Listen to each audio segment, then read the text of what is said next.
Shabbat Shalom, Rabbi Rachel Zerin here with a thought for Shabbat. Today marks the 700th day since that fateful October 7th morning in 2023. 700 days of ongoing captivity for the 47 souls who remain held captive in Gaza.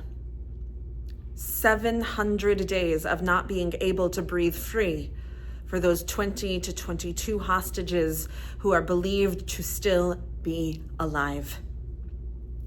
This 700th day has been marked in Israel since the early hours of the morning here, with exhibits and speeches, with prayer and rallies, declaring that 700 days is 700 too many, and beseeching us to bring them home now.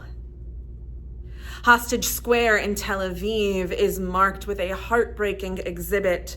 The squares of the floor painted with the number 700, the letters SOS, and an hourglass to signify that time is running out for those 20 or 22 who are still alive right now. Earlier today, Ilana Gritzovsky, who was released from captivity during the first hostage deal in November of 2023, whose partner is still hostage, said, 645 days have passed since I returned, and my beloved is still not free. My breath is trapped there with Matan and with all the hostages. Another hostage who was released earlier this year, Arbel Yehud, spoke so powerfully to say that in captivity there are no special days. You survive one day at a time. Every minute is an eternity, and every second your life is at risk. Every breath could be your last. And so, with Arbel's words in mind, we can imagine this 700th day. What does it matter, 700 or 701, for those who are still held captive?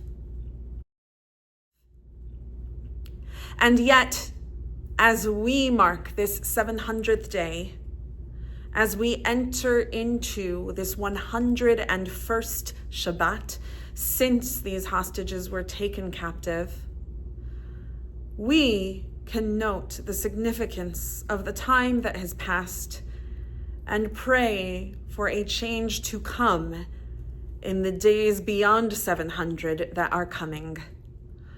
While 700 itself is not a number that holds such significance in Judaism, we certainly know the power of the number 7.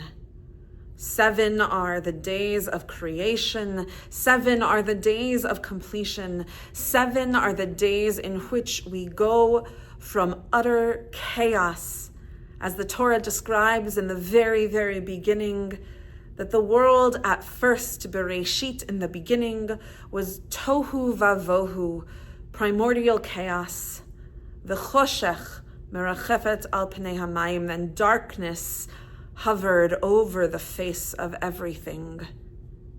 And in 7 days, we went from that primordial chaos and darkness to a world of order and a Shabbat of peace and of rest, of breath being breathed into humanity, animating life into all of us.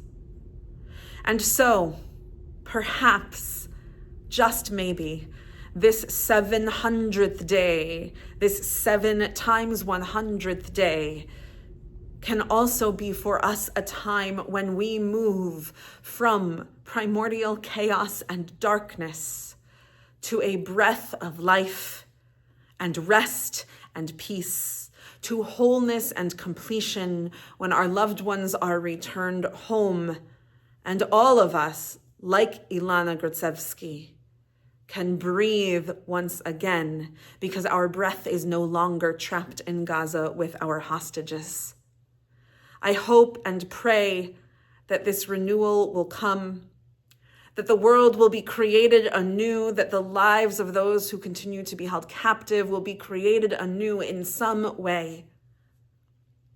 This afternoon in Israel, families of those still being held hostage, along with hostages who had been freed, gathered in Hostage Square to lead a Kabbalat Shabbat service, to enter this 101st Shabbat of captivity with prayers that there be no 102nd.